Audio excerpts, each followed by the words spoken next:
on se retrouve pour une dernière story concernant l'optimisme et je voulais vraiment mettre les bouchées doubles sur une idée phare sur ce compte, c'est l'accompagnement des émotions. Comme tu dis, je vais le répéter, ça va rentrer. On ne gère pas une émotion parce qu'à force de parler de gestion, en fait, l'inconscient, il comprend qu'il faut se canaliser, qu'il faut être dans le contrôle de soi, des émotions. Et d'ailleurs, on dit bien, apprends à gérer tes émotions, apprends à les contrôler. Un peu comme si tu manquais de maturité ou tu manquais de savoir-faire ou je ne sais quoi, et que tu manquais de sagesse, que tu n'étais pas responsable, que tu n'étais pas tout ce que tu veux. Bref, ça sonne vraiment très négativement. Donc la personne, qu'est-ce qu'elle va faire ? Elle va essayer de canaliser tout ça et de se dire il faut que j'apprenne à gérer mes émotions. Et donc on en arrive à se focaliser en se disant il faut que je sois positif, il faut absolument là que j'avance, il faut que j'arrête de me plaindre, j'ai pas à être triste, il faut que je vois les bons côtés des choses. En fait, c'est vraiment très très dur, on se rend pas compte, mais c'est une injonction terrible.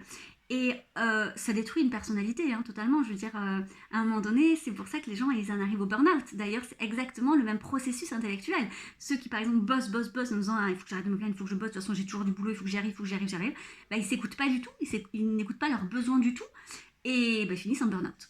Alors bien sûr, tu vas pas forcément finir en burn-out, mais je trouve que c'est très symptomatique de cette société, de cette culture, de se dire un bon coup de pied au cul et on avance. Mais on voit bien le monde au point où il en est et c'est pas pour rien. Et alors là, je digresse totalement, tu m'en voudras pas, j'ouvre un énorme tiroir. Quand on parle d'écologie, où les gens disent ah non, mais déjà qu'il faut penser à ça. Enfin, la plupart des personnes sont totalement d'accord en disant qu'on a détruit la planète, qu'il faut faire quelque chose, tout ça, mais ils n'arrivent pas à passer à l'action. Et c'est pas pour rien, je pense pas que ça soit tout simplement parce qu'ils s'en foutent ou parce que voilà. Non, pas du tout. Je pense juste, et il y en a qui le verbalisent très bien, en disant j'ai déjà suffisamment de choses à penser, de choses à gérer, non mais ça va être trop compliqué pour moi. Des fois c'est tout simple, mais par exemple leur dit de diminuer la viande, mais tu fais quoi alors à manger, et c'est une catastrophe pour eux. Et attention, je ne critique absolument pas et je comprends très bien. Et c'est justement dans cette story que je vais en fait essayer de t'expliquer que si on arrivait justement à voir les choses autrement, qu'on disait en fait je vais d'abord m'écouter moi, je vais me légitimer, je vais essayer finalement de donner de la bienveillance pour mes émotions, parce que les émotions elles sont pas là pour nous faire suer, hein.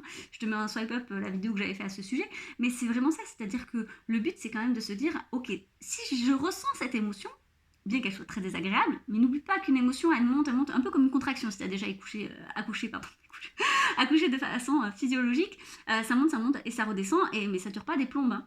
C'est-à-dire plus tu luttes et plus ça fait mal, ça aussi, si je prends la métaphore de l'accouchement, je veux dire, plus tu te focalises sur la douleur et plus tu es en souffrance, la souffrance étant psychique, la douleur étant physique, et du coup effectivement tu vas davantage en souffrir. C'est un peu pareil pour une émotion. Si tu t'agaces parce que t'es triste ou parce que t'es en colère, en fait tu vas te mettre dans une situation de souffrance qui va perdurer encore plus, alors que si t'acceptes en disant là je me sens en colère, je me sens énervée, ok, en fait le fait de vraiment donner une présence et accueillir cette émotion, elle va monter, elle va redescendre. Surtout que l'émotion elle est là pour te dire il y a un couac. Là il y a soit un besoin que tu t'écoutes pas, soit t'es pas relié, ou il y a quelque chose qui n'est pas en lien avec tes valeurs.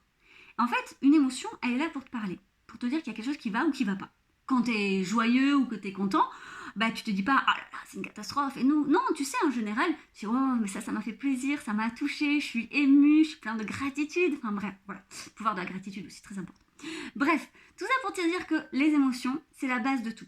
Et quand je parle d'optimisme, et je t'en parle depuis une dizaine de jours maintenant, tu peux pas en fait essayer de mettre en place des petits outils en optimisme si tu travailles pas sur tes émotions. C'est pas cohérent. C'est pour ça que dans le coffret à la graine, je fais déjà tout un travail sur la reconnaissance, l'accueil et l'accompagnement de tes émotions pour penser optimisme.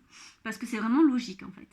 Et ça demande une vraie bienveillance à son égard. Et j'aime bien utiliser aussi ce parallèle. Je sais que parmi vous, il y a beaucoup de parents qui s'intéressent justement à une parentalité non violente.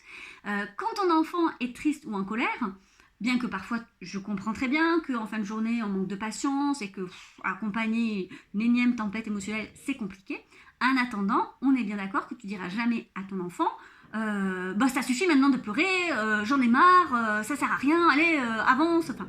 Ou bien si tu le fais parce que tu es totalement à bout, tu vas un peu culpabiliser, te dire ah non c'est pas très sympa et tout, j'aurais dû l'écouter. Donc ça, c'est hyper intéressant parce que je me rends compte que les gens, ils sont effectivement dans la capacité de se remettre en question en tant que parents en se disant oh là, j'ai pas agi comme j'aurais voulu agir. Mais par contre, pour eux-mêmes, absolument pas. Donc moi, j'ai un petit test quand même pour finir cette semaine. C'est si tu ne le fais pas à tes enfants ou si tu ne le ferais pas à tes enfants, pourquoi tu le fais avec toi?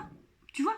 Et les tempêtes émotionnelles, on a tendance à oublier qu'on en a tout le temps, en fait, à n'importe quel âge de la vie. On en parle beaucoup chez les enfants, et à juste titre, bien sûr. Et c'est vrai que notre cerveau, bah, il évolue, et il est plus mature, il est en capacité, non pas de gérer, mais d'accepter, de comprendre, d'analyser, d'accueillir, de légitimer une émotion. Mais en attendant, des émotions et des tempêtes émotionnelles, on peut aussi en avoir à 20, 30, 40, 50, 90 ans et plus. Voilà. Bon, eh ben, cette story est suffisamment longue et je te fais de gros bisous et voilà, je te prépare quelques petites surprises pour ce mois de juillet qui va être bah, voilà, beaucoup plus léger en développement personnel, des petites choses voilà, passent par là. Je te rappelle qu'en août, je prends des congés. Yes, ça fait des années que j'en ai pas pris, je suis très contente. Mais du coup, eh ben, ça veut dire que je prends pas de coaching, c'est-à-dire que je n'envoie pas de livres. Donc si tu veux commander des livres, eh bien c'est maintenant, comme ça je les envoie rapidement avant de partir en vacances. Et sinon, on se retrouve en septembre. Voilà. Bisous!